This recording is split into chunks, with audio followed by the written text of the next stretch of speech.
So you know I'm paid in full. Hey, what's going on? You're tapped into another creator's interview. Once again, I got a great guest, Jlynn Attaway, tattoo extraordinaire. Yes, sir. What's going on, man?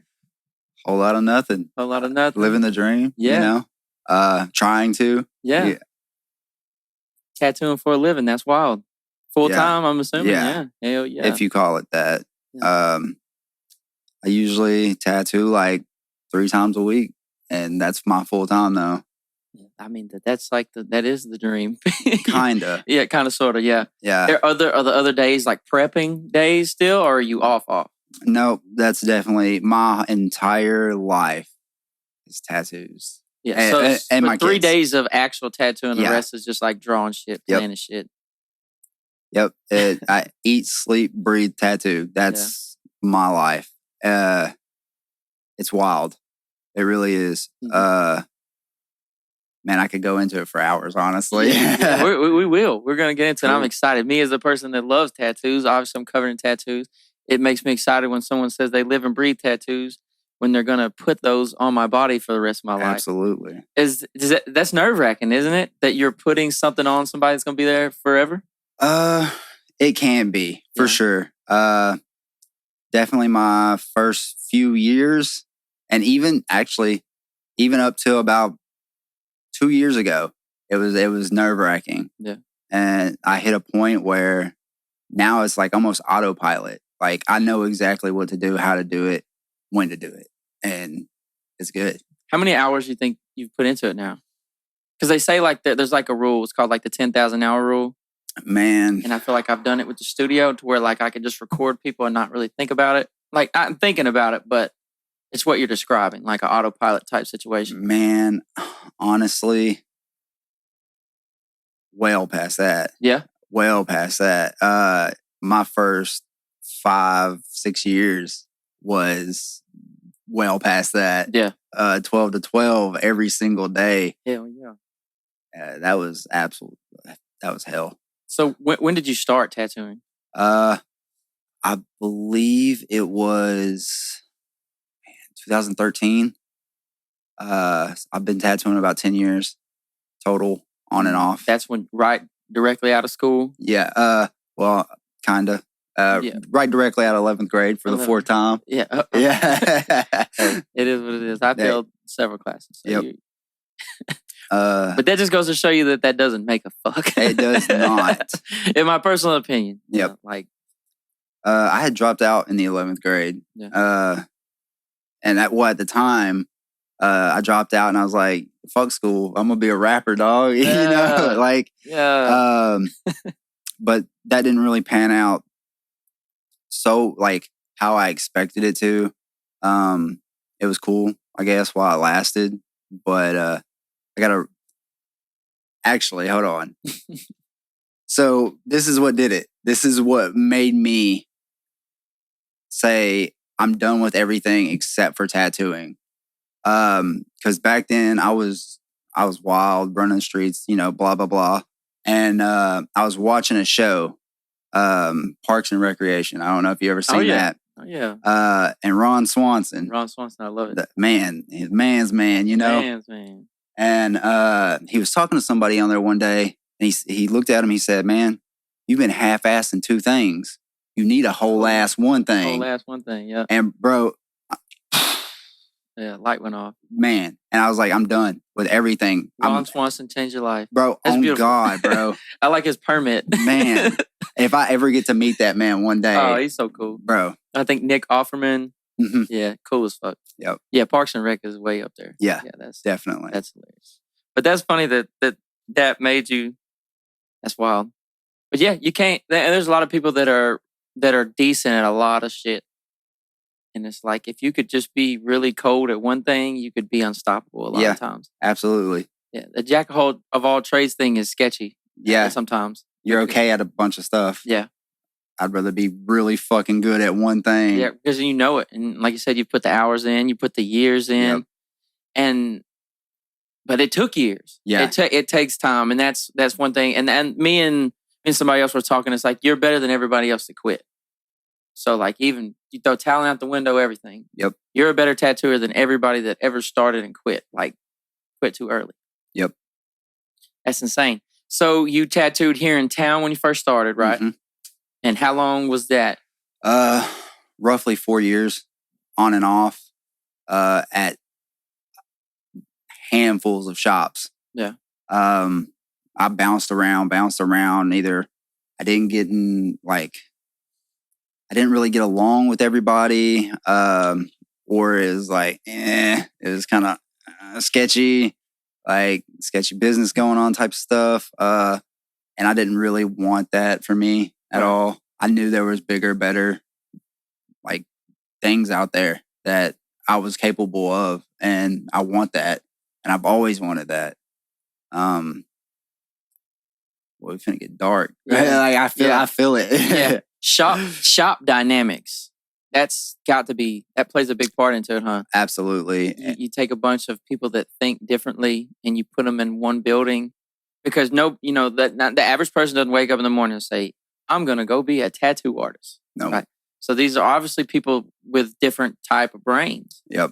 And you shelter them under one roof. And then sometimes it's not even a business guy running the shop, right? It's just a dude that's like, I like tattoos. Yep. Let's get all of them together. Yep. And that's the worst. That's the worst. So would you prefer a shop to be ran by somebody that doesn't do tattoos, or is that also, because I've heard before that sometimes they don't like it because they feel like almost like they're getting pimped out, like by somebody that doesn't necessarily understand it. Absolutely. 100%. If I'm going to work at a shop, I would much prefer it to be tattooer owned. And don't get me wrong, there's great businessmen out there that can run a shop successfully that don't tattoo. But when you don't understand an artist's mind or understand that aspect of it, right? Like, you just don't get it. Like, you're trying to run something you don't understand, and I don't think it should be ran that way. Right. And I've worked for people like that. Yeah, that didn't tattoo, but were like, I'll start a tattoo business. It seems like it would make money, and then a lot of people think, well, if something makes money, then that's what we should go do. Yep. It's not necessarily right, though. No. And you as an artist, you don't feel like even like they show up and see what you're doing. They may not appreciate what you got going on. Oh, yeah. They may not even understand it. Yeah, that's a weird factor too, to, like, I don't even know what to say to, like. Yeah, but yeah, I feel it. But it's a fact, though. Yeah, not a fact, but a opinion that's probably shared by a lot. Oh yeah. What about how difficult is it working with other tattooers? That's got to be. It depends on the shop dynamic, and of course who you're working with, and also how the shop's laid out too. For instance, when I first moved to Shreveport and I was looking for a shop, I went into, I don't know, probably 6 or 7 different shops, and the shops there are completely different than the ones here. Coming up, I was always in a shop where I had my own booth. It was kind of private for the most part. When I got there, it was like barbershop style. Like, everyone's right next to each other. And I was like, oh shit, dude, I'm not going to like this at all. Yeah. Until I found one that was private. Because I do like my privacy. I like my space. I like my bubble. I don't like people touching my shit. Yeah, playing music. Like your own music. And yep. I can see that. Because it's like me getting tattoos is an experience. Mm-hmm. It's an important experience. Like, some people really revere tattoos and like the culture of it. I love tattoos. Mm-hmm. Like, I like going to the shop. I like people knowing me when I walk in the shop. That's cool. Yeah. But yeah, I don't want to be. Me personally, I don't want to be tattooed in an open room. I wouldn't either. I like to. It's like, all right, me and bro finna go in there. We're gonna make it work. So, you say you work better in a room. That makes sense. That definitely makes sense. So, when you were here, what made you say, okay, if I'm gonna step it up, I need to go? Okay, so the main shop that I was at when I was here, the one that I stayed at the longest, we had another guy there, and the owner kind of let him spread his wings. And of course, he came before me. Like, He'd been tattooing a lot longer than me and stuff, but he let him spread his wings. And when he did, he blew up and left. And I think that's why my boss at that time wasn't letting me spread my wings. And wait, what was the question again? The question was, no, you're good. What made you want to move? Oh, okay, yeah.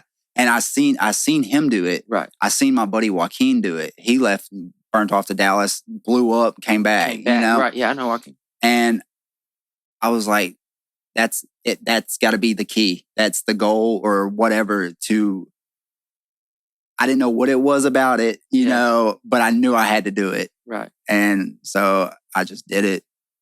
And you were telling me earlier when we was talking a little bit, you were saying like just getting more bodies in front of you. Mm-hmm. That can increase your skill just by. Absolutely.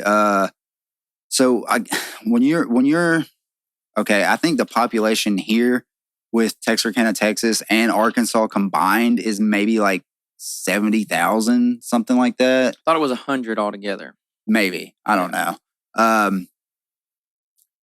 Shreveport, Bossier, and then of course you got all your little surrounding areas. You have, I think, 200,000. Yeah. So doubling it right off the rip. Right off the rip. And you have that many more people that are open to cool shit. Right. You know? And then not only that, there's a military base there. Oh, yeah. So you have military that are coming, staying for a while, leaving, new ones are coming in. And it's a revolving door of new people all the time. And the military cat's going to get tatted up. Oh, yeah. Every time. Every time. Yeah, I had to get mine when I was in too. Yep. Yeah. Shreveport, though, I don't know if, but if you go there, usually most people go to like the boardwalk and the boardwalk stuff. Like, and the casinos. Dude, it is a ghost town. For real. It is dead. I saw that last time I went to the boardwalk, there was absolutely nothing. Nothing at all, dude. Did that like COVID like smashed it or something? Oh yeah, dude. I think that did the final number. Yeah. Yep. Because we would go to the boardwalk. We would go eat like at Joe's and go like to the Nike outlet and shit like that. But Nike outlet's gone. Is it really? Yeah. Yeah. Yeah, they gave out like, is it like Saltgrass, like the only thing left or something there? Saltgrass and Hooters. Like that's it. Standing strong. Oh, and Bass Pro. Yeah, Bass Pro. Yeah, that is. I don't think that's going anywhere. No. They'd have to move that fish tank. Man. That would fuck me up right there. Them big ass fish. I seen somebody jumped in there one time. Yeah. That's wild. I think several people since I've moved there have jumped in there. And now that's one of those like intrusive thoughts that I've thought about doing that I'm not going to do. Like, bro, I really want to jump in this fish tank. But there was some big ass fish, man, though. I don't like fish. You don't like fish? No, I do not like fish. Where does that come from? Dude, I really don't know. Like, just looking at it like, bro, growing up, like I would go to my grandma's house in New Boston and she had a pond and I'd go fishing all the time as a kid. I would eat fish. I will not fuck with fish, period. I don't like the way it smells, tastes, feels, anything. Nothing. No fish. No fish. Had a fish sandwich where I came. Gross. That's wild. Yeah. Dude, I was watching, this is a rabbit trail, but I was watching something, I think it was like Joe Rogan or somebody talking about like maybe that we have fears from like our ancestors. like sometimes our fears we can't explain. Like maybe that's some shit that's like he's talking about maybe fears can like pass down through DNA or some shit. I wouldn't doubt it. I honestly wouldn't. Dude, I did a 23andMe because I was curious. Yeah. Shit's wild. What did it tell you? Okay, so growing up my entire life, I was always told that I was Cherokee. False. Boy as hell. So I'd been like just thinking about it for years and years and years. And one day I was like, all right, you know what? I'm going to actually do this. And I did it. I got my results back. Blew my mind. I knew some of this. I knew I was a little bit Irish, this and that, you know. But I'm 80% Irish. Right off the rip, I had no clue. That's a lot. Yeah. Supposedly my grandpa's full, like 100% Irish. Had no idea. I'm Scandinavian. There's like Finnish, German. And then I had way down here at the bottom, 0.2% Native American. Oh, no. I thought you were going to say black. I was like, no, that's not no. 0.2% Angolan and Congolese. Oh, wow. And there's like 0.2% broad East Asian. And dude, okay. So this, I'm gonna try not to make this turn into like a Joe Rogan podcast. So I knew that at some point down that line that I would be all these other things because I feel like we all come from one place. Right. So I took all that into consideration, but it blew my mind. I was 80% fucking Irish, dude. Yeah, no idea. I knew I was white as hell. Like, it'll do it. Dude. That will fucking do it. But I don't know if you've ever done a 23andMe or any of that stuff. Dude, no. it tells you all kind of shit, bro. My wife did. She was like, I think a good bit German. Like, dude, I didn't know he was one of the bad guys, but man, I even got in an argument with one of my relatives. They were trying to tell me I was something, and I was like, "No, I'm not. I am not. I got the proof right here. Yeah, like it is right here, bro. I'm not that. I promise you. Like it might be somewhere up there somewhere, but it ain't right here. Yeah." That's wild. Yeah, we went off a rabbit trail. But yeah, don't jump in the fish tank at Bass Pro to bring that around. So you moved to Shreveport. You're getting in front of a lot more people with more open minds. Walk me through that. So like on Ink Master, I know that's probably a terrible show to bring up, but like on Ink Master, when they tried to convince the client to get something else because it ain't doable, obviously there's like a time limit and shit going on Ink Masters. But how much thought goes into like if somebody comes in and tells you they want something impossible, how do you go from there? I tell them it's impossible and I'm not doing it. Yeah. No. but do you ever like try to work it into something possible? Yeah, absolutely. I try, like nowadays, I have a more, I can be more choosy with who I pick and stuff because I have a bigger clientele, bigger name. When I first got there though, dude, I'm putting out what I can to make some money. You can, right? Yeah. Being like, dude, I moved there with $4,000. That's all I had. I sold my car to do that. I just knew I had to get out and make it. Yeah, that's what it takes. Though a lot of people like sometimes you just got to let go to ever get to the next step. Yeah. But I mean, for some people listening, it's like if you need to take that step, or you feel like you need to take that step, you need to take that step. Absolutely, dude. Because that's life-changing stuff. So now, all these years later, you're getting success from it. You've got clientele built up from it. You can go into autopilot mode when you're tattooing and still put out, great work. It's like, how important was that decision, like to just leave? I mean, it seems like the most important thing you could have done. It was. Or do you think it could have developed here in town, or do you think it just had to happen? I think it had to happen. When I was here, I had too many negative influences going against me. Man, I was just in this weird state of mind. I was depressed when I was here. I have family here, but they're not really family, you know? Even when I got there, I was depressed and I had a weird state of mind because maybe it was new. I was unhappy with a relationship I was in. I had no friends, no nothing. I cut everything off when I left. Right. Like everyone, everything. I wanted to start completely new. Like a whole new, not even a new chapter, like a whole new book. Yeah, let's restart it. And when I did that, man, there was so many things that happened, I guess, in this like 3-year period where I got depressed. I gained a ton of weight. I lost some weight. I got better at tattooing. It got stagnant.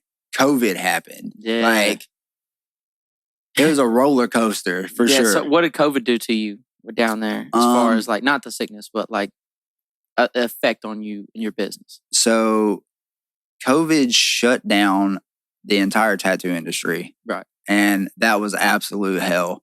How long was it like no needle going? Oh, almost, I want to say 4 months. And so Louisiana, when they did that, we got a letter said we all had to shut down. Okay, cool. This, nobody knew what the hell COVID was, Right. So we're like, okay, we're going to be shut down for a couple weeks, whatever. No, it was like 1 week turned into two turned into 4. Like, it was nuts. And thank God I'm good at saving money. So I had that little cushion. Right. But then it started going longer and longer and longer. And I was like, dude, I've never in my life broke into hustle mode so hard in my life. And I'm so glad that I did. And I'm glad that I have that inner being to be able to do that. Dude, what were you doing? Dude, I was making prints. I was selling t-shirts. Like, I had found this online website where it's like print on demand. And you can just like design a t-shirt, someone can order it, and then it'll send it to them. You don't even have to fuck with anything. And you make a percentage from it. And dude, I did that with prints, several other little things like keychains, stuff like that. And raffles. Dude, hey. Bro, I was like, look, I'm broke and I need money now. Y'all are getting y'all's little COVID checks. Yeah. Come on, like $10, $20, $30 here, you might win a $900 tattoo. Who knows, you know? And dude. And it's just something you had to give them later? Yeah. Yeah. And people ate it up. And I thank every one of you guys for that. Like, y'all got me through some hard shit. But they ate it up. And they had all this essentially like free money that they were getting from the government. And I wasn't able to get a check. I don't know why or what happened or what. You didn't get the stimmy. I did not. Like 3 of them. My kid was getting stimmy. Man, hey, you're lucky. Hey, I was getting everybody else's. Yeah. That's how I was too. I was on the hunt. Yeah, and but I did that to survive. Yeah, you can always tell when people have money when they don't really have money, like tax season, obviously, and like they will come blow that shit. Quickly. Appreciate that. Yes, appreciate I do. that. Bring me that tax money. Speaking of that, hey, but no, the stimmy was cool, and I teamed up with the video guy here because I ain't gonna lie, we kept recording. Mm-hmm. I mean, I'm not gonna just stop eating. Like I got to make. We got. Don't think I didn't come to Texas after y'all opened up. Oh yeah. Oh, I did. No doubt. Multiple times. Had to make that stop, but no, you have to. Yep. I mean. I don't ever talk bad about the C word because YouTube frowns on that. So I don't, but it is kind of wild though. Yeah. Very. Yeah. Mm-hmm. I'm with you. Yeah. But I won't because I need YouTube's help. So yeah, we're going to keep going. But yeah, COVID definitely slowed some shit down for sure. But yeah, I teamed up with this video guy and we were given like this big package deal. And like, it was like a song, a mix and master, and the video, like all in one. And dude, I had a line of people bringing me like, it was like $375. And I know like when the stimmy hit, I came up with that deal like that day. Cause I was like, bro, people are going to have money that don't normally have money. So I was like, bet we have to make a package. Yep. And so like, I had like 10 people bring me $375. There you go. Just like, I gave some I halved it with the video man. And ran a couple sessions and it was just like, hey, all right, yeah. But yeah, you had like when COVID hit, we all like the hustlers had to be like, yeah, it's time to hustle. I have that in the back of my head too. Like, dude, when shit gets rough, man. I hustle like hard as fuck. Yeah, you have to. But I've been doing that shit since I was little, itty bitty, bro. Because I came from absolute dirt. Like I don't like, dude. I'm gonna spit some real shit real quick, like about hustling mentality. All right, so I grew up dirt poor, like dude, dead ass roaches crawling on me at night, roaches in my cereal. I wasn't allowed to go outside. Like I slept on the floor until I was almost 13. Sheesh. Yeah, not even a pallet, dog, a blanket, a blanket. Okay, and my grandma, she tried her best. You know, she did what she could, and I thank her for that. But like, anytime I get anything extra for Christmas, anything, I was at school selling it. And I wanted money, bro. Money back. And like people would I would have to finesse kids out of Pokemon cards, bro, all kind of shit. Not dude. the Pokemon cards. Hey, that'll do it though. And like literally, I can, you know, it has its levels, and it would upgrade to something else, to where, you know, I was doing a lot of shit, and but it just always was there, and I see it in my son, like he's got a hustler mentality. I hate it. Like, but it's good. But like, good, but it can be sketchy. It can be, yeah. I feel that. I would sell CDs at school, like, and that would determine like what would, like, because back when I could go print CDs and I could go sell them, like, and people like, especially like at school, they was eating that shit up. Yep. I was like, man, this is gonna get me. Bro, selling candy. Oh yeah, selling candy at school. Yeah, that's a hell of a lick, boy, all the time, dog. I swear.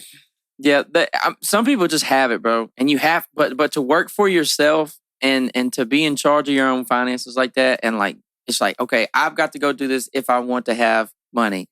Like, you have to have that dog in you, that hustle in you. Yeah. In the tattoo world, like if I guess you can promote yourself, but at the same time, you've got to be like trying to get people in at the same time, but then also trying to pick your battles, though, right? Yeah, because there's a fine line when you're hustling tattoos now. Now I'll say, if you moved off somewhere new, yeah, you want to run deals, run whatever to get people in, but you got to know when to stop that, because if you don't, them same people are going to pick you apart until. So what you basically have to establish yourself eventually as the premium. Yeah. As you're not coming in here to buy a Corolla no more. Nope. It's like, this is Ferraris all day. Yeah. Yep. Bugattis. That's all you come with, right? But once you establish yourself as like, I'm the Ferrari guy, you don't have to worry about because you probably know, like, the lower income people that come in and try are the ones that are trying to hustle the shit out of you. Oh yeah. The people who come in with money, they're like, here's my money, here's what I want. Yep. And you're like, how much is this going to cost? You're like, well, this is going to be $1,500, and I'm going to do it how I want it. Bet. Here we go. Yep. Dude. But I have to argue over $100 tattoo. I mean, that's how it is here. Like, somebody will pay me for a whole mixtape to be done, and they'll give me a big, large sum of money, and they won't ask shit. They'll just say, hey, I know you're going to get it right. Yep. Let's work. And then I have to, like, call someone's grandma for $50. It is. Right. It's like that sometimes. I know, dude. Bro, man, it's so weird how that works too. So, and I don't know how this how this even happens, or how it comes about. The universe does it, or what? Like, when I was here, I was doing cheaper tattoos, like $40 minimum type stuff, you know. Dude, I remember I did a dude's last name on his shoulder blades in Old English, like pretty big. And I remember I did it for $30. $30. Oh, man. And Will it take like an hour or two?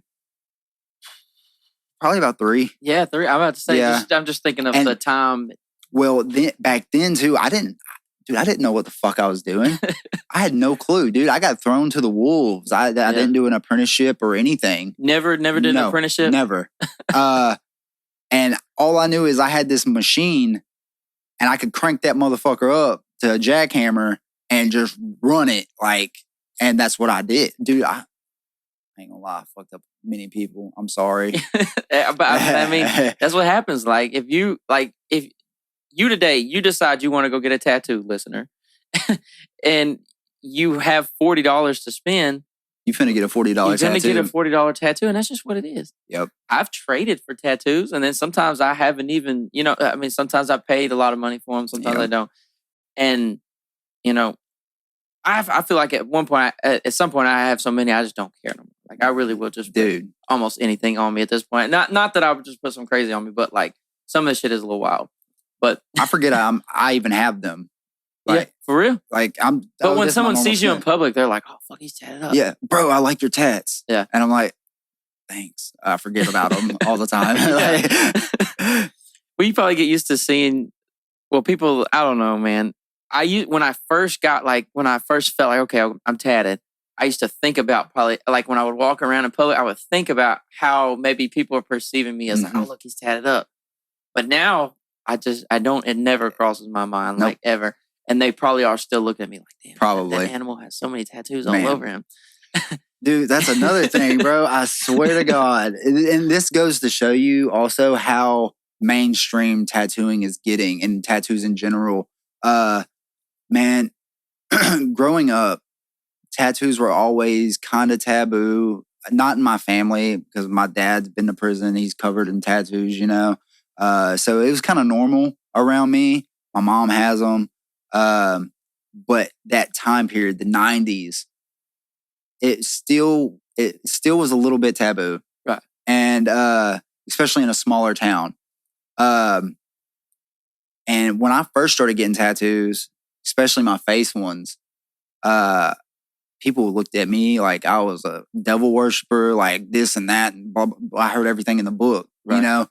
And now I believe that it's become so common. When I'm in Walmart, I have little old, like, sweet ladies like, hey, mister. Yeah, I like your tattoos. I like your tattoos. Or, hey, could you help me grab that? Yeah, they're not scared at all. They're just like, oh, that's one of the bros. And like man, fuck, if this would have happened 15 years ago or whatever, they would have ran away and took their purse, you know? Like, yeah. And I mean, honestly, I get it. I do. I get it from both sides. Right. Yeah, it's changed. How's the tattoo industry changed? Because like I don't know. Back in the day, it seemed like it was a bigger deal to go get a tattoo, and it felt like it was almost like deeper too. Like it was. I don't want to say manly, but like some tough shit. Like look at that guy, he's covered in tattoos. It's tough. But now you see everybody and their mama. Yeah, and not nothing wrong with it, but like less masculine dudes will be covered in tattoos, and they're like, "Yeah, look at my tattoos." Yeah, dude, it's just like, literally, it's become so. It's literally everybody. Yeah, dude, I tattooed bro. This was before I moved. I was working at this shop on State Line, and we were in there one day, this little old lady. And when I say like, she embodied a granny, like a little petite, white little afro, like soft spoken with a cane, bro. Walks in, she's 76. I thought she walked into the wrong building. So we were next to a chiropractor place and stuff. Yeah, you're supposed to be next door. Bro, I was like, how can I help you, you know? And she's like, yeah, I wanna get tattooed. And I was like, okay, that's weird, but whatever, you know? She showed me what she wanted. I was like, okay, that's even a little more weird. It was a Bad Girls Club symbol, the little heart with like a devil horns and a devil tail. I was like, okay, that's weird. Hell and like, this lady has no tattoos, none. At least not that I can see. She's finna break it in with the Bad she Girls. Did, boy. I went back there, I drew it up, and I called her back to my booth, and I come on back here. And she was like, I was like, so where exactly do you want to put this? This lady stands dead ass in front of me, unbuttons her pants, and pulls them down, and boom, right there. Right, the first tattoo, only tattoo that I know of. On top of it, on it? Right on top, like, on... I don't want to get too graphic, you know, like, but right above the slit. Okay. Bro, like, right there on the pubic mound. Was there hair there? there a couple. Like, a couple stragglers. Couple stragglers are hanging on for dear life, you know? But holy like, shit. When she did that, I worked with a bunch of goofy bastards back then. So like, I was like, who put this lady up to this shit? Yeah, somebody paid her. Bro, am I on punked right now? Like, this is not really happening. I'm dead ass. I was like looking around, and sure enough, serious. She is, boy. And I did it, and she took it like a fucking G. Like a champ. Bro, didn't flinch. Nothing. Oh, man. Yeah, that's wild. Bro. That's wild. I can only imagine all the different wild scenarios you've got into. You know, I mean, y'all, like the tattoo, you have to kick people out sometimes, right? Ban people. That shit has to happen, don't it? I almost got sued a couple years ago. Really? Yeah. How did you do that? If you don't, Man, it's some bullshit. If you can talk about it. Yeah. So, okay. Back then, a few years ago, I was still trying to get my name out in Shreveport. And so I was running raffles like all the time. Just because I really wanted to do cool shit. And nobody knew I existed. I'm a nobody from Texarkana, you know? And so I would run these raffles so that maybe, you know, somebody that knew me or whatever could get a cheap tattoo, but, you know, whatever, test their luck, whatever.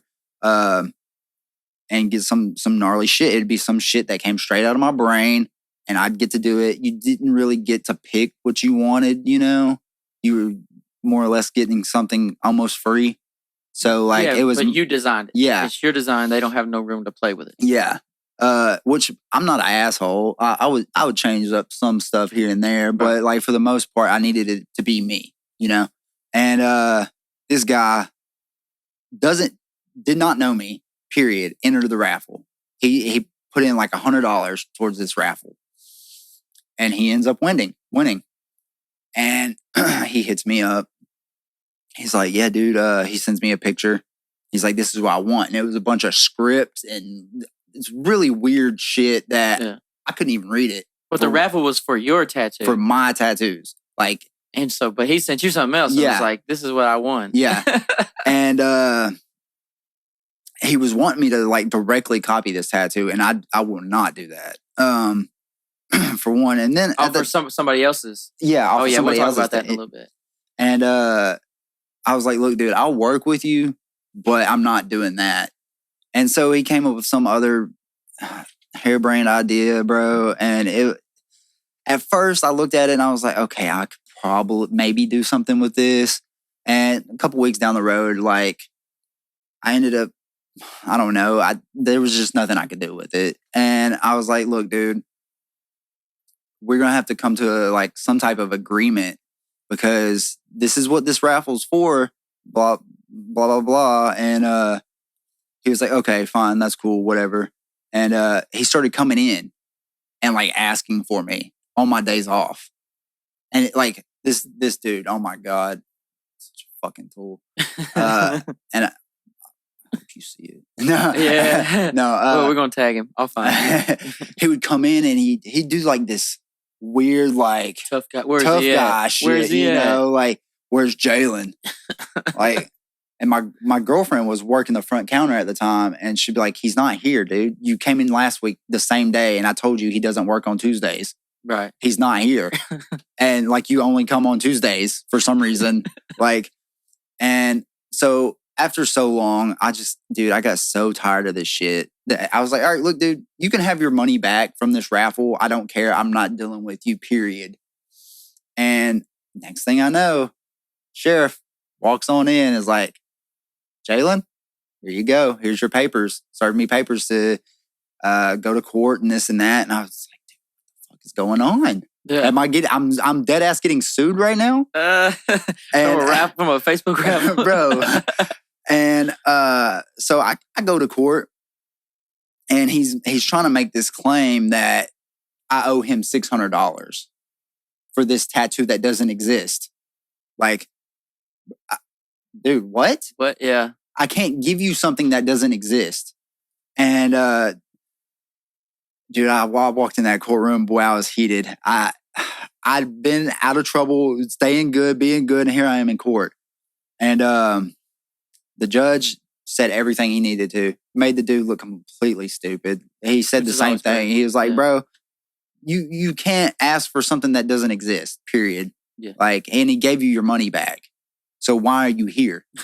You're wasting our time. Did you get a lawyer? Or you just showed up? I just showed up. Yeah, like, I was like, "Look, I got the receipts. I got everything." Right. And the dude ruled in my favor or whatever. So he just didn't want what You couldn't get him to get what you drew up originally?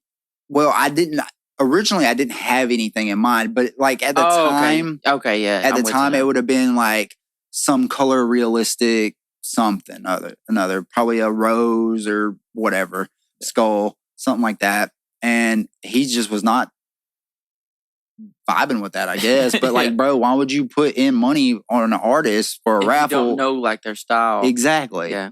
And court ended, and we both get up, we're walking out, and he goes, well, he tries to shake my hand and goes, well, I'm glad we got that figured out. Bro, what? He figured that out. Bro. Yeah, the judge This shit was figured out really like a week ago when I sent you that money bag. Like, yeah, that was the end of it. Yeah. And dude, I've dealt with some crazy shit being a tattooer. Yeah. It's wild. I've dealt with some wild people. Oh, I bet. Doing music. I bet. It's like the same type of people, like the same creative. Yep. And like, unless people like creative people have to find some way to put their creativity, I almost want to say, towards some type of business for them to function correctly. I almost believe that. Because if not, you're just going to be crazy out there. You have to find a way to make that function in society. Yeah, if I didn't have tattooing or art in general, I would probably be in a mental ward somewhere or jail or something. But I don't know, it's something in our brains. The same thing that's allowing you to be so artistic is also like not vibing with society normally. Dude. I mean, it's just what it is. It is. Absolutely. Like if you could write music, if you could paint pictures, if you can, you know what I'm saying? Like any type of art, like make music, like playing instruments or even arranging things. It's like, that's not something that's normal. Like it's not. It's just like your brain's not, dude. And if you go back in time, a lot of these people that are artistic or musically, whatever, they're somewhat crazy. Yeah. Like, and I think it takes that little craziness that's in here to really do anything with art. You're examining the world, I think. I think a lot of times people that are really like wild are really intelligent too. And what they're doing is processing so much information. Like if you see the world clearly instead of like looking at like what most people see, oh, we're going to get up, go to work, come home, go drink some beers, and go sleep. You know what I'm saying? But like if you look at the world and you're overanalyzing it and it can, and then you're like, oh, well, I'm not going to make this art explaining what I just saw or whatever. That right there can just drive you crazy. Just like I feel like we're taking in a lot of information. Yeah. And then some people are really good at not analyzing all the information that's going on. Like our brain's constantly working to make us ignore shit. Yeah. I try to ignore my own brain most of the time. That shit's like a million miles an hour. Yeah, and that's how I am. It's literally everything I look at, see, do, like somehow involves art or like I can turn into art and that's all I think about. Right. And art, really tattooing saved my life, period. Because I am like diagnosed bipolar, not one of these fucking online nerds who just claim to be that. And I've had my weird episodes and stuff like that. And it's funny because I'm guest spotting somewhere, and he asked me the other day. He was like, "Man, I'm really like stoked to see your creative process." And in my head, all I could think was, "Bro, it's manic. It's crazy. It's crazy. Yeah, like I can't explain it. It just happens." Right. And I love it and I hate it at the same time. Right. Because it makes me who I am and what separates me from everybody else. But I'm in here 24/7. I believe it. Like I wish I had like a little weird escape and I could be normal for like a day just to see what it's like. It's lame. I'm sure. I try to be normal sometimes. I'm like, bro, this is lame. Let's go do something. Yeah. Cool. Let's go talk. Let's go make some music. Let's go do something outside of the box. It's really boring in outside of the box. I mean, in the box. Mm-hmm. Like, but so you have this respect for art. Is that where the mindset comes in of, you know what, I don't want to just copy obviously you don't want to steal from other people. Yeah. But this is a hot topic in the tattoo world, I'm sure.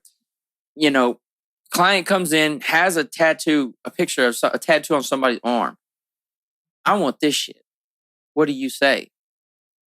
Can I rewrite it? Can I put it in my own style? Or how do you do that? Because obviously I don't think you're not the type of artist that would be like, all right, let me get the stencil and we'll just trace that shit. So when I first started, I definitely was that type. Right. Because I needed money and that was the type of shop I was in. Right. And there are different shops that don't give a shit. They just want your money. Anything you bring in, they'll put on your skin. Yeah. And there's no integrity in that. And I have morals and, that's somebody else's stuff, right? Yeah, that's somebody else's shit.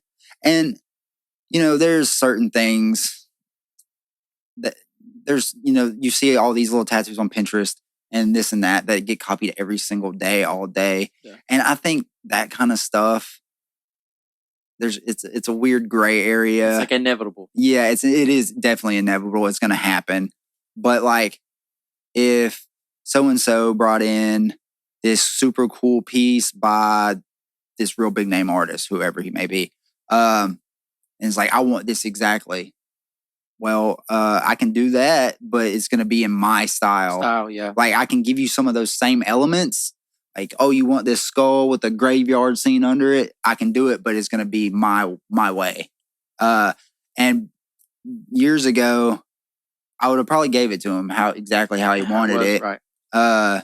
But as I've like grown and developed my own style, and just the point at where I'm at, like, I only want to create stuff that is mine. Right. I want to be known for me, not for anybody else.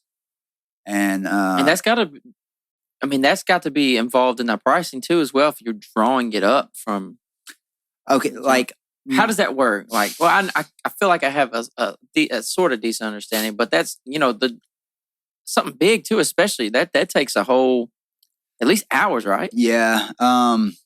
So the way I do things, everybody has their own little method of madness, and mine is everything's kind of all inclusive with me. So you'll go to the website and you'll click my link, and there's a form. You fill out while he's explaining this, y'all go ahead and go do this. Handforged.com. handforgedtattoos.com/Jlynn. There you go. So that's where you go. And you start filling it out. Yeah, there's a form you fill out, and that form will shoot directly over to my email. And I can go to my email, check it.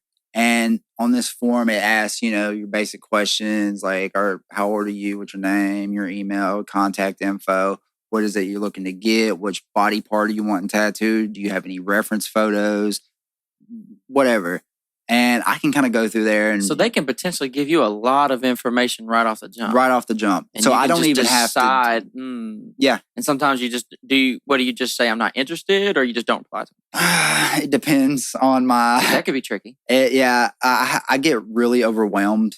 And I think that's one of my biggest downfalls is I do get super overwhelmed dealing with Facebook, Instagram, TikTok, emails, all that shit, dude, is, and then I'm constantly drawing, and then my kid's doing some shit, and so I get overwhelmed, and sometimes I'll go like a week or two without saying anything, and then like I'll get in like this manic mode. I'm like, okay, I gotta do this before I keep just letting it build up, and I'll go and I'll reply to everybody, or if it's some shit that's completely off the wall and I know there's no way we're going to be able to have common ground, I'm I'm not even dealing with that. Or if... So is that a no reply, or is that that's just a no reply? Yeah, and that's just what it is, though. Yeah, and it also, when you go to my page, there's a whole list of things that you read. Yeah. I mean, you can choose to read them. And one of them is probably like, hey, if I don't want to do this shit, I'm not going to do this shit. Exactly,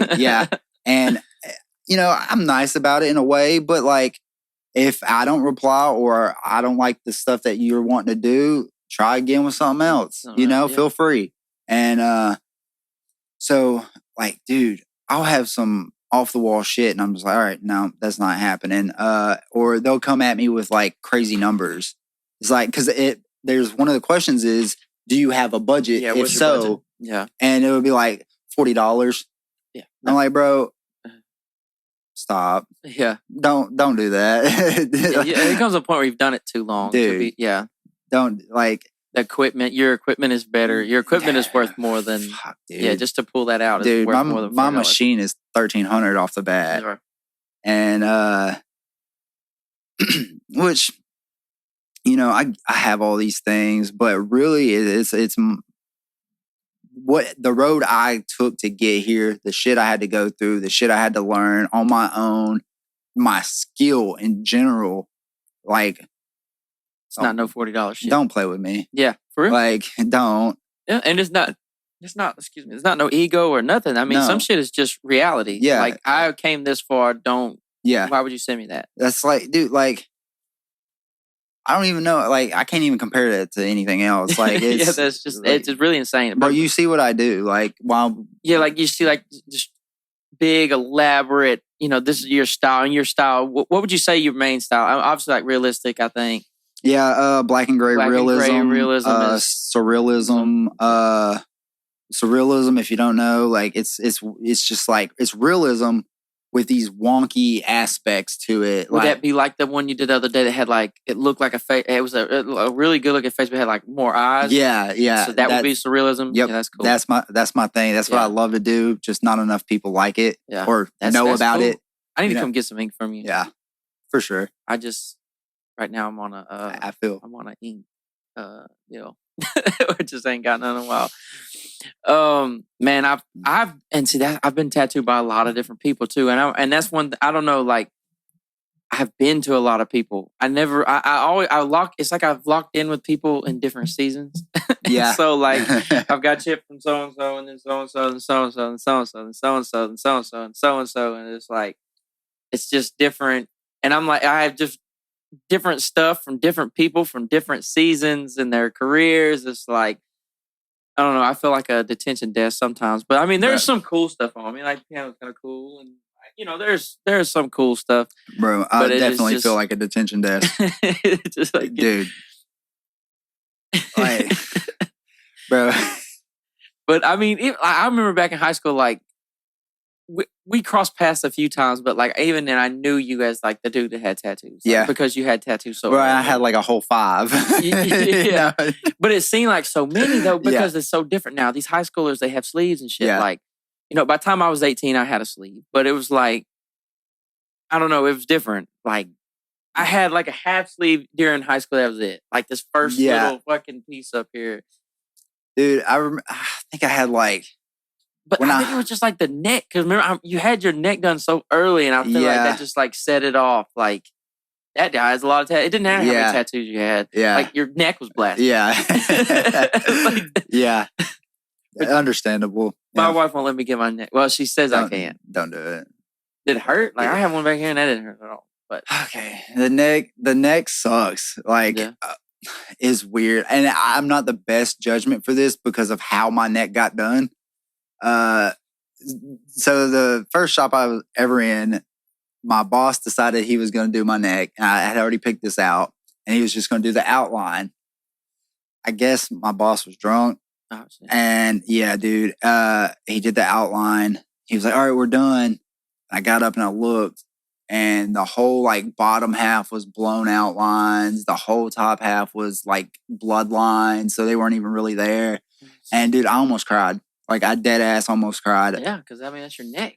And I went and I looked in the mirror and I was looking at this and I was like, what the fuck, man? Like, because this was when I was rapping too. So, like, I had a music video set for like 4 or 5 days after this. And I was like, dude, there's no fucking way I can have this in a music video, dude. Like, no. And immediately, the only other artist I really knew, I called him up and I said, yo, dog, I need you to do this, like, ASAP. And my broke ass walked all the way to the shop, got there. He told me he can do it, but it'll be the next day. I was like, oh, fuck me, dude. Okay. Yeah. So I walked home, walked my happy ass all the way back, got there. And so my shit was swollen, hurting, and he blasted that bitch for 4 hours. And I had a dude holding my legs down. My legs were trying to run away from me. Yeah. It sucked. I'm not the best at sitting through them anymore. And it's got worse as I've got older. Mm-hmm. It's not the same. No, 15-year-old Joe. Like when I got my first one, I was like, I don't even feel this. Bro, you sit all day long. 29. Man. That needle hit me. I'm like, ooh, fuck. Yeah. How long is this going to be? Yep. I was probably going to take about 6 hours. Oh, God. Yep. I don't know if I really don't know if I have another big one in me. Like a big one. Like I got my stomach did. And it's like from here to here. Was that your worst one? Yeah. And it took about 9 hours. But my boy Caleb McCombs, he was some crazy shit. Bro, it's taking it forever. Bro, I had to stop and smoke like 10 cigarettes and shit. Bro, the cigarette break be fucking me up. Really? It hurts so bad when they come back to. And that's the thing. It's so tempting. Because like, while you're getting hit, you're like, fuck, man, if I could just make it to the next break. Yeah. But the breaks, they don't help eventually. No. They don't. And the rub, and I know I'm in a bad. There's several things that indicate I'm in a bad spot. Like when the rubbing really starts to hurt, and I'm like, oh yeah, that shit's fucking hurting. Mm-hmm. Or if I'm twitching because I've had some like on my chest when I did my whole chest was done, and hours into it, like my pecs are just like fucking like flexing and shit. Yep. I'm just standing there, and you can't control it. It just does it. It's embarrassing, bro. Like I'm sweating, like it's like deodorant stains on my shirt and shit. And I'm just like, bro, what the fuck? But I don't know. If you want them, take that. Yeah. And to touch on you saying that you don't think you got another big one in you, I feel that on a whole different level. Like, but I'm gonna eventually, like, I'm in the process of removing my tattoos. Like taking them off. I had one. I tried to take one off. I gave up. That shit hurt too fucking bad. Doesn't it hurt? That's a fucking soul-stilling. That shit hurts 10. For anybody listening, getting a tattoo took off hurts way the fuck more than getting it. I promise. I ain't making that shit up. Look, this is why you should choose your artist very wisely. Yeah. So I'm head to toe covered, basically. Right. And a lot of these tattoos I got in the house before I was a tattooer, or I got it in the first shop I was at where everybody was okay. You know, whatever. And as I got better and I realized like I could distinguish what was good art from bad, and you know, I didn't even know like the level of stuff that was out there. I had no clue. I couldn't afford it anyway at the time, so it didn't matter. But now I'm in the process of getting stuff removed, and I've started with my face, mainly because my face. You started on that deal, huh? Dude, boom. That one's almost gone. That's almost gone. Yeah, because I was about to say the little sword knife. These are almost gone. That one's getting there. Yeah, dude. Bro, I got mine was like under my arm, dude. I can't imagine like getting my face blasted by that shit. Okay, so the reason is it still like, dude, but like times of 5,000, dude. Okay, so I started getting them removed on my face because I thought when I actually got them done originally, they didn't hurt at all. The tattoo, like getting tattooed on your face, is not bad at all. Wow. Like that's why I have so many, I think, on my face. But I was like, all right, I'm gonna start getting them lasered off there because it ain't gonna be that bad. Shit. I can't imagine. I ain't ever lied to myself so damn. Oh my God, dude. It's quick. It's super quick. But doesn't it take multiple times though? Oh yeah. Yeah. I'm on my 5th session on my face. And I think it usually takes about 3 or 4 minutes for all the ones on my face. But man, I'm white knuckling the chair every time. Oh, no doubt. I'm like, whoo, hold on, give me a break. Like, dude. Yeah, I tried to take one off and I only went to 1 session. Dude, I just went and got it covered up. Yeah. I was just like, bro, draw over this shit. And it was a little bitty ass cross. It's like the first one I ever got. And I got it at a fucking trailer park. And I was super stoned. And then I was like, fuck. So then I just had bro draw me a bigger cross over the little cross. There you go. And I was like, but you can feel it. You can feel yeah. You can feel where they blasted my ass with that. That shit hurts. Mm-hmm. Fuck, bro. No, I would never, like, even if I looked down one day and was like, dude, I don't really like this shit no more. That is there. See, you know what? I think I might get them like blacked out. Like if I ever was just like, dude, fuck this. But obviously it's your face. You won't do that. Yeah. But like in my arm, if I ever looked at something, my arm was like, dude, fuck this shit. I'm gonna tell him bring out that big wide shovel looking motherfucker and just start beating down the block with it. I thought about doing that with my left arm, honestly, because dude, I am covered in so many that like it's gonna take a long time to get them removed, and by that time I might really not give a fuck. Like I've been saying it for the longest time. They're there. They've been there. Fuck it. Who cares? Yeah. But like the better I get, the more shit I see. I'm jealous of my clients. Oh yeah, because they're getting this badass shit. Dude. And it's like, and it's not fair. yeah, it's like I get that, bro. One thing I have to ask you about is because I love watching Ink Masters, and I've been wanting to talk to a tattoo person because I know there's shit on Ink Masters that would drive you crazy. Like obviously the time limit. I know you. I don't think I've ever talked to any tattooer who's like, yeah, that's 6 hour time limit. That sounds like fun. Like, yeah. I mean, what's your thoughts on the show? On Ink Master, I watch it. Yeah. I like Ink Master. It's a really dramatized, corny kind of shit, Yeah, but like it's entertaining. I like watching these artists, and a lot of these artists I know, maybe not personally, but I've known for a long time through social media or whatever. And like I have a buddy that was on there, and he was on there twice, and like knowing him and seeing him on the show and him acting the exact same way in real life as how he does on that show. Is he a high drama? Not really, but he's an asshole. Yeah, he's funny, but he's an asshole at the same time. And it was him all the way. On the show, hell yeah. But yeah, a lot of this stuff is really is dramatized and scripted. A lot of it's kind of not really scripted, but right. They want drama, you know. No doubt. In fact, I think that's my least favorite part about the show. I like seeing them having to draw the shit and being under pressure and shit like that. But and there's even times where I skip the shit where they're in the rooms because that shit's just irrelevant. You fucking suck. No, you fucking suck. You blew those lines out. Look at that shaky ass line you drew on him. Like it's really repetitive too. Yeah. But I do like the drawings. And one thing makes me when I watch Ink Masters, I always look at my own tattoos and go, "What the fuck?" Because it'd be like, I remember figuring out what a blown line was. Yeah. And you found out from Ink Master. And you're like, oh shit, I'm covered out. Bro, I have a fuck ton of blown lines. This is awful. Yeah, that made me really self-conscious. Shit. Yeah, dude.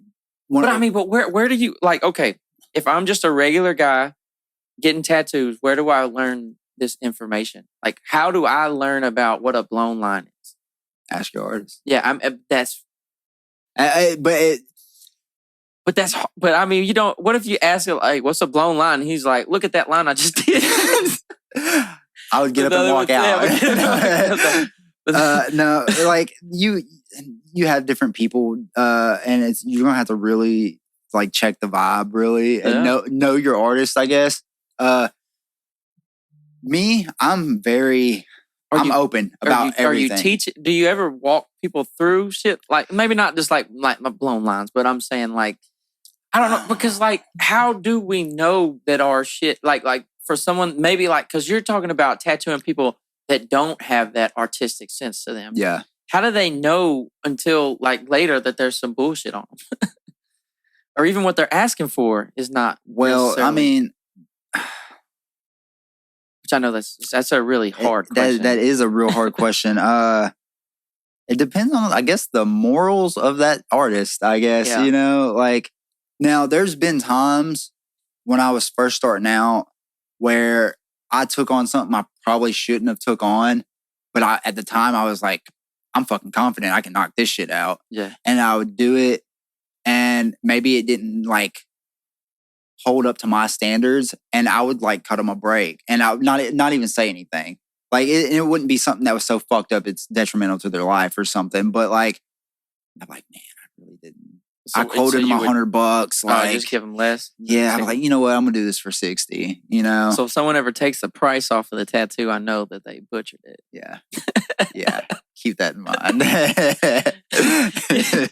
But I don't know. That's never happened to me, and I've got some bullshit on me. But nobody's ever been like, you know what? I think you need a discount for this. They're normally just like, oh, are you paying with cash or card? Or, it's normally get the fuck out of here. Normally, I say that I've been with good artists and shit. Yeah, and I just think it's tough. I was just thinking, and I just thought of this, like how do we tell as common people, like it is kind of hard to tell like what a good tattoo is. And then like even just watching something like Ink Masters where you watch those guys just fucking destroy shit that you, because I'll see something come on the screen, I'll be like, that's clean as fuck.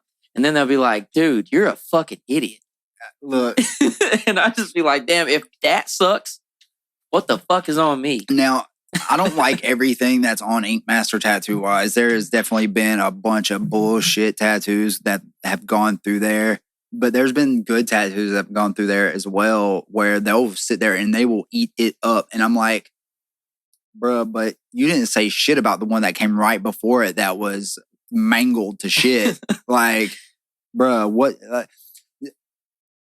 That's probably just part of the TV That's show. part of the show, man. They probably want certain people to win too. Yeah. And they can kind of sway shit. Mm-hmm. It's like the referees in football. But anyways. But any normal person that isn't a tattooer, definitely do research. Yeah. Research your artist. Research the styles you're thinking about getting. Research the shop that they're in, the town they're in if you're traveling. Like, everything. This is something that I feel like I feel like you shouldn't have to be telling us this, but I mean, I've walked into a shop, met somebody, and got a tattoo from them the same day without ever knowing anything about them. How wild is that to you? Like, which I know you probably see that happen, but like, really, when you think about, like, I'm thinking about right now, and I'm like, bro, that's fucking crazy. Like, this shit's gonna be with me forever. I don't even know this guy, dude. Now, me now. Yeah. I would never in my fucking life do that shit. Yeah. But there's these certain levels to tattooing, obviously. And depending on what level your tattoo that you're getting is on, damn near anybody should be able to do it if they're an actual tattooer. You know, you learn the basics. You learn lines, color, shading, that stuff. You should be able to knock all that shit out. And if you can't, you shouldn't fucking be tattooing at all. Yeah, that's reckless. But if the shop has a good rep, you're more than likely safe to go in and get some little thing. But if it's like an actual piece, research. I like the shop you're at now. Shout out to them, because I went and just started following the links. Obviously, y'all are together, and I've checked out other people that work there. It seems like the whole shop is heavy hitters. I mean, from what it looks like, dude, y'all are swinging. I'm super happy where I'm at. Yeah. I really, honestly, in my 10 years of tattooing, I haven't been happier. Like, I am a type of person. My energy feeds off other people's energy, and I've been in so many shops where people were negative or cool with being mediocre, or any of that type of stuff. And I don't like that. Like, because I start feeling weird and I start feeling kind of down and all this weird shit. I like people that are hyped to fucking tattoo, that are hungry, that want it, ambitious, that want to be the best, Yeah. That's what I feed off of. I could see a shop full of people that are just like, all right, we're going to try to make enough money to pay the rent. Like, that's not who you want to tattoo you. No. You want people that are hungry for it. Yeah. Like, I plan on being the fucking GOAT. Yeah, the absolute fucking GOAT. And I will not stop till I get there. Yeah, that's the only way. A lot of people, this is other people's opinion, call me the GOAT. I don't think I'm the GOAT. But I will get there. Mark my words. Yeah. Like, you have lots of tattoos in front of you. So, dude, I mean, my drive is unreal. If I want it, I'm going to get it. Yeah. And I do, like, I feed off competition. Yeah. Like, do you think you would do well at Ink Masters? Or do you think the rules would make it hard? I think I would kill it. You think? I don't think I'd win it. Solely. I feel like.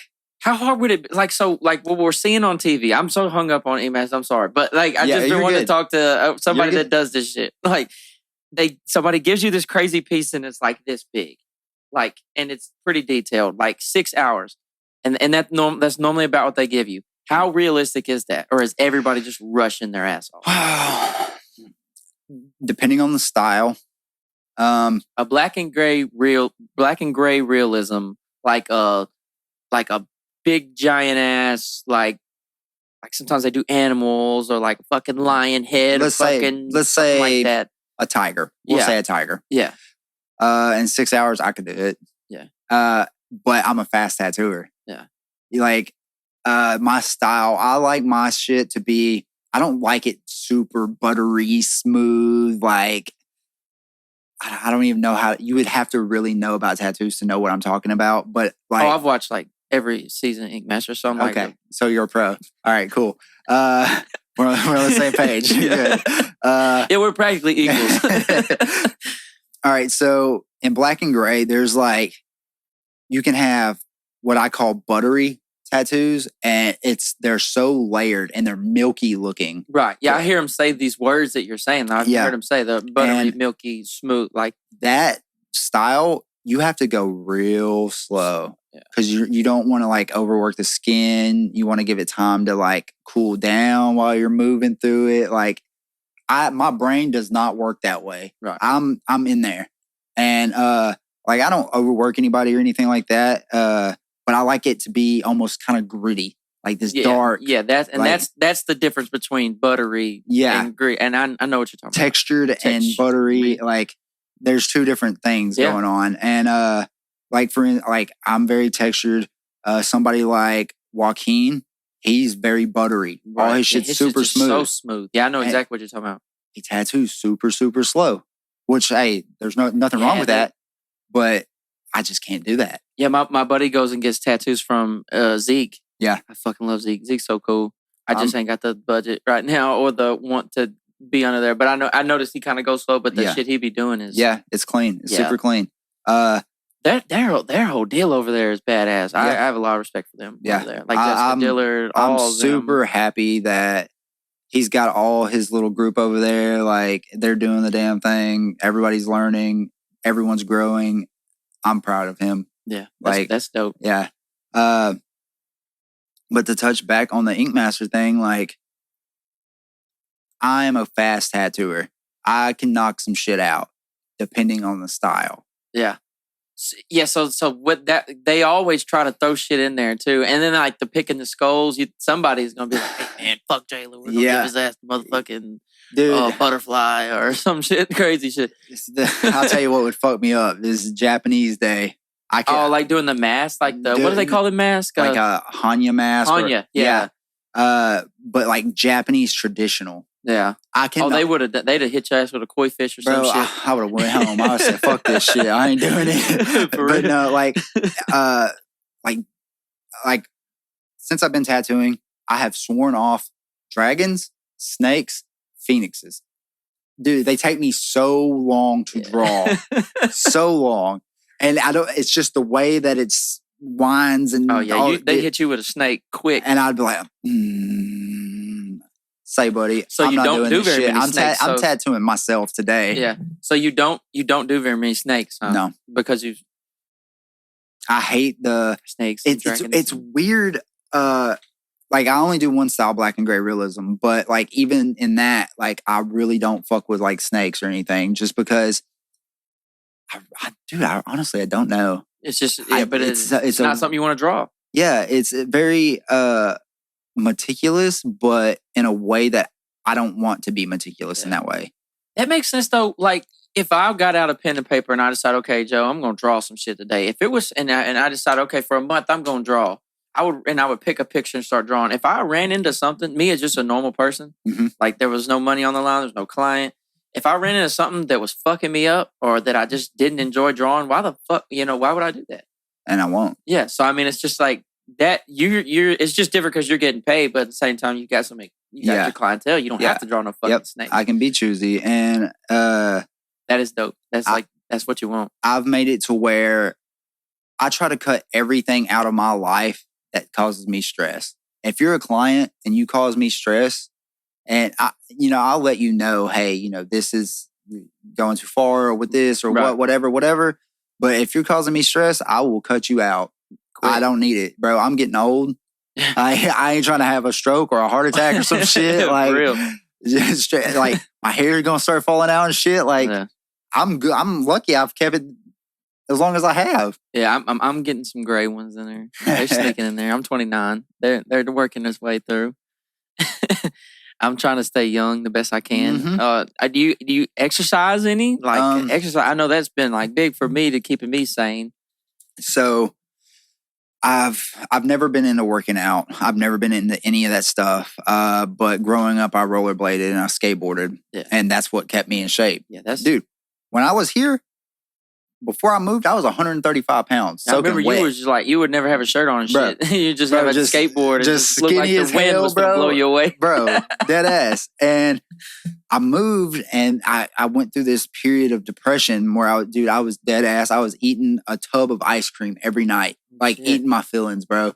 Like I was just sad and I really didn't know what was going on. Right. And one day down the road from this depression spell, I ended up in another relationship with this girl, the girl I'm currently with. And she took a picture of me one day. We were outside the shop bullshitting or whatever. And she goes, "Oh, you're so cute." I was like, "Let me see." And I turned, dude, I looked at that person. I did not realize I did not recognize that person at all. Like I had gained, I was up to 190 pounds. Man. And I kind of noticed that my pants weren't fitting good. I was having to buy new pants and shit.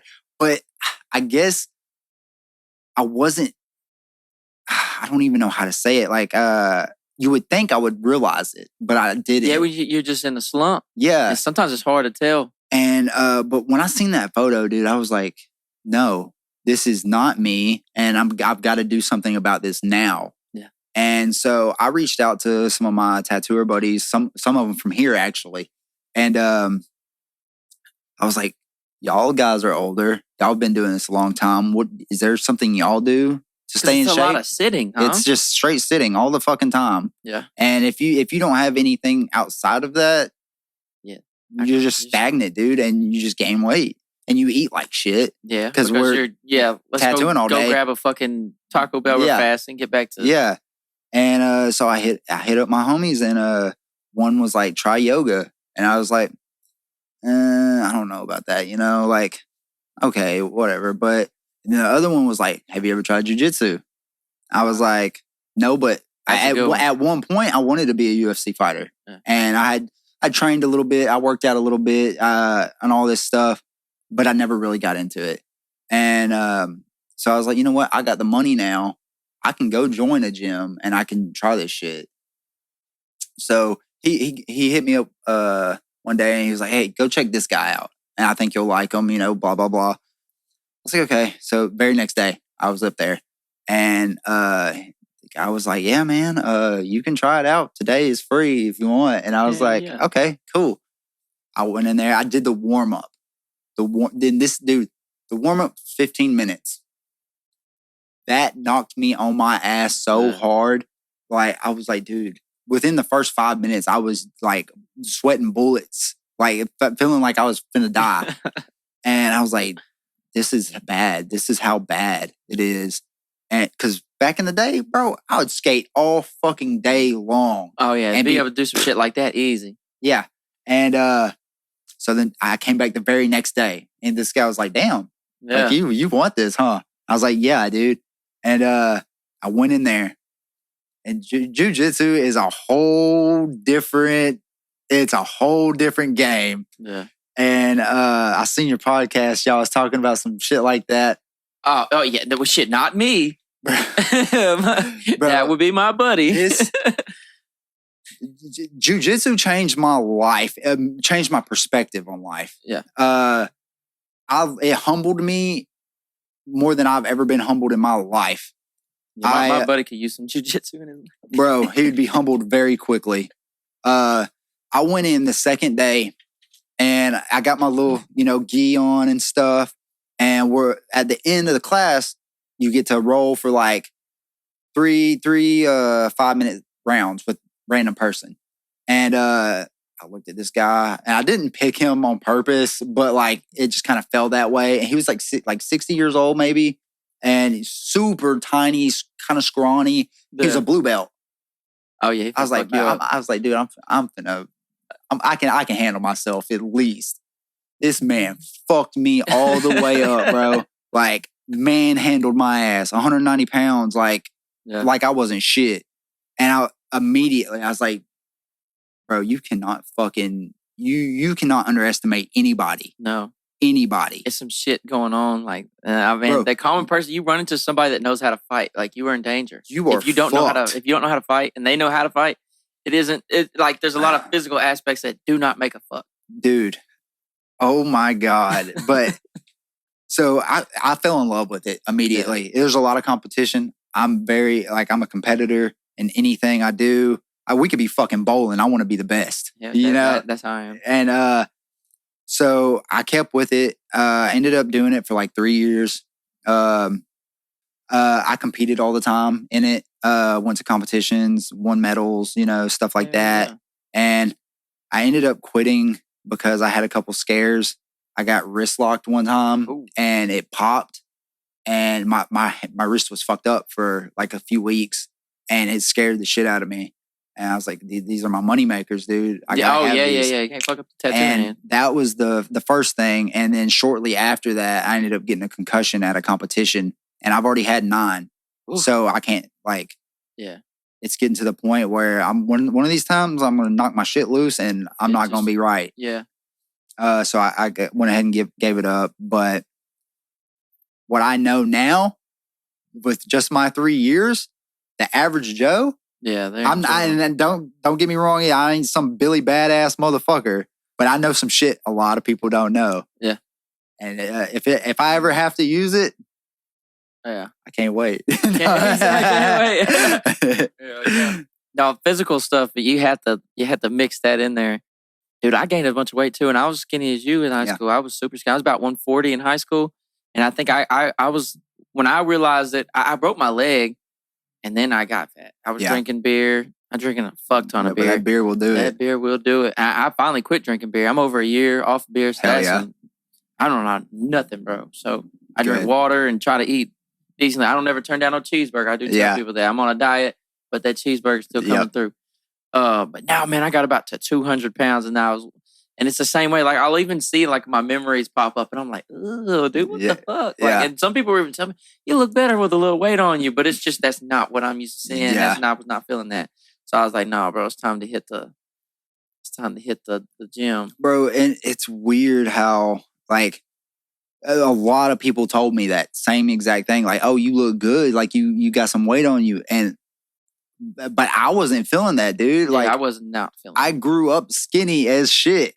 And I wasn't on drugs. Like, I was just skinny. Yeah, that's how it was. And I had a super high metabolism, and I skated all the time. And once I hit that weight, got up to 190, started jiu-jitsu, got back down to 160, and I was happy. Like, my pants fit good again. Like, I could breathe better. 160 is cool. I'm in the 160s right now, and I'm fucking love this shit. Ever since I quit about a year ago. I'm back up to about 170, 175 maybe. And now I'm getting up there, and I'm gonna have to start working out. Yeah, I feel you. Yeah, I've fluctuated, but I've been in the 160 since I quit drinking beer. But after about 3 months of that, I'm telling you, that was like it. Yeah, dude, alcohol's whooping. Yeah, and I don't never get like belligerent. That's just not the type of shit I was into. It was just like, dude, it's the evening. It's a Tuesday. Just sit back and drink a beer. This fucking 6-pack. Like, and I always, it'd be like, there's always the days I realize I'm really fucking up. When I'm like on the back porch, it's Tuesday evening, I'm drinking a 6-pack by myself, like listening to music. It's like, all right, dude, like, this is not social. There's no excuse for this. I'm just fucking up. It's just, bro. Okay, that's funny you say that. I've never really been into alcohol. I've never really. Even though a lot of people will swear up and down, the rumors that have been out there that I've heard about myself, I've never really been into any of that kind of stuff. I've had my fun here and there, but like, there was one time I remember I was staying at my grandpa's house, and I don't know what maybe I was going through something manic or depression or something, but it was probably for about 2 weeks.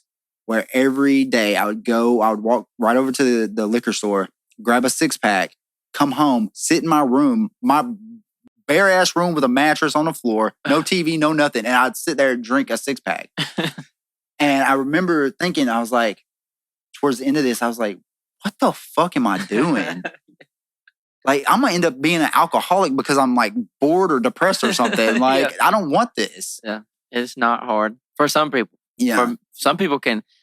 I watch people like seamlessly flirt with it. Sometimes I'm like, bro, that's some advanced level shit because I cannot do it. Yeah. Dude, I'm either like fucking NASCAR out or fucking or just completely clean lifestyle. Yeah. And that's just I function so much better when I'm in like the lifestyle I am right now. So I hope I don't ever drink again.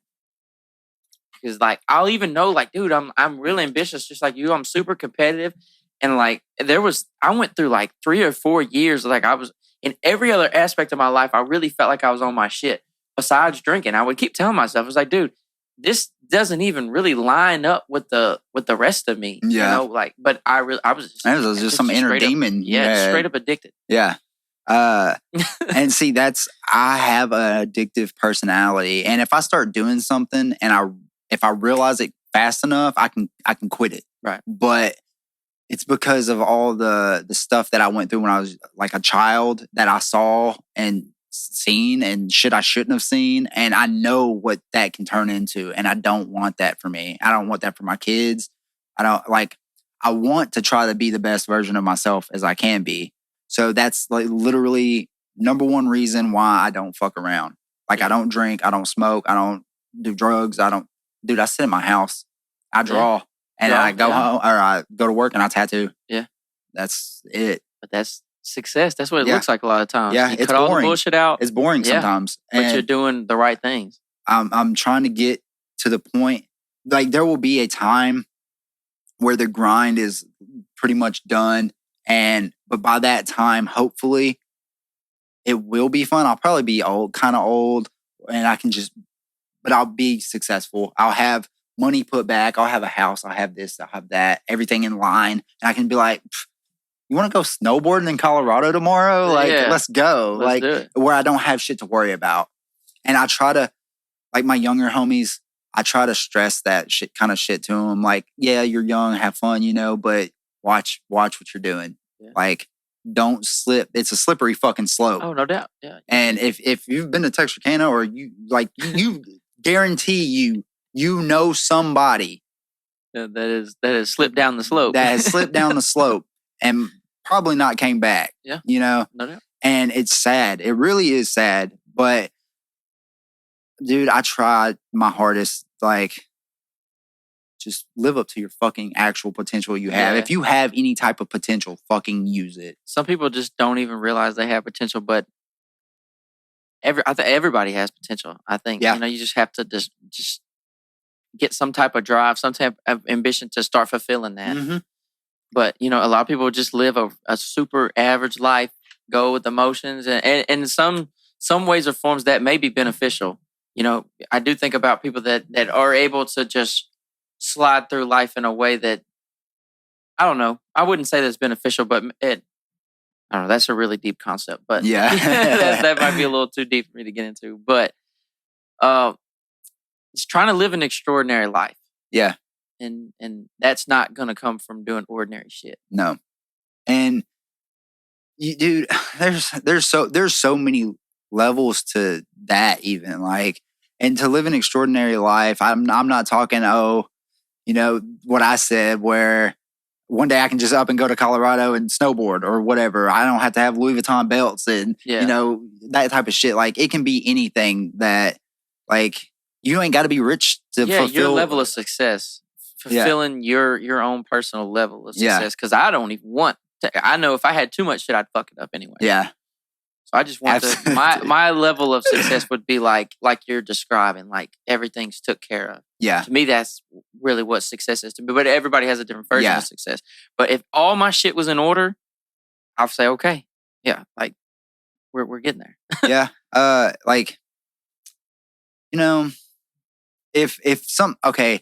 want everything to be in order. I want to have the basic necessities. I want to be content for the most, like, I got food, I got money in the bank, my bills are paid, I got a house, a car, phone, my kids are taken care of, everything. If something else comes, so be it. And but I don't really care for that type of shit. Like Right. at one point I did, and I wanted to flex, like diamond chains and Yeah. this and that. But like, bro, I'm cool with fucking stainless steel. That's Like, for real. dude, like, And some of that shit is just how you rock it anyway. yeah, that's all it is. Yeah, but some people get a lot of material things in the hope of what it's going to do for them as far as the effect that's going to. A lot of times it's the effect that they're hoping to get from someone else. Yeah. Like the reaction, not just the reaction, but the effect that it'll have. Mm-hmm. Because, a diamond chain is like an actual like gold chain means more than just like, oh, damn, he's drippy. Yeah. Like people are looking more into that. Yeah. Like, oh, shit. Like maybe even a female might say, oh, damn, he's Yeah. got a diamond chain. This is... But even that could be bad because they may be looking at you or trying to approach you for the wrong reason. Yeah. But well, it's been a good one, man. We talked for a long time, which is cool, man. Yeah. Hopefully, people listening, y'all are just kicked back, getting some game from this. You got anything else you'd like to say to it, man? Man, not really. Go see my boy at Hand Forged Tattoo. Yeah, and follow me on all my socials. Yeah. Socials are doing like TikTok. I like what you're doing on TikTok. TikTok, it's just Jlynn. Follow me. Yeah. Show me, show whatever. I don't know. I don't even know what I'm talking about. Hey, just good. follow me, all right? Hey, quit fucking around. Go follow him. But yeah, you're on Facebook too, Instagram, TikTok, Threads. TikTok. Yeah. Where can people buy your art? How do you do that? Occasionally, yeah, if I have stuff. I have a bunch of paintings, abstract shit, and then I have a bunch of prints ready to go. Just hit me up. Yeah. I'll send them out to you. Yeah, go fill out that form on his page, but don't put no dumb shit on there. Yeah, don't do that. Well, man, it's been cool, man. We locked in. I feel Absolutely. like we had a good time. We can sit down. We can do this again, bro. Yeah, We had a hey, good time. part 2. Yes, sir. Part 2 coming soon. So this has been another 180 Creator God dang. Creator.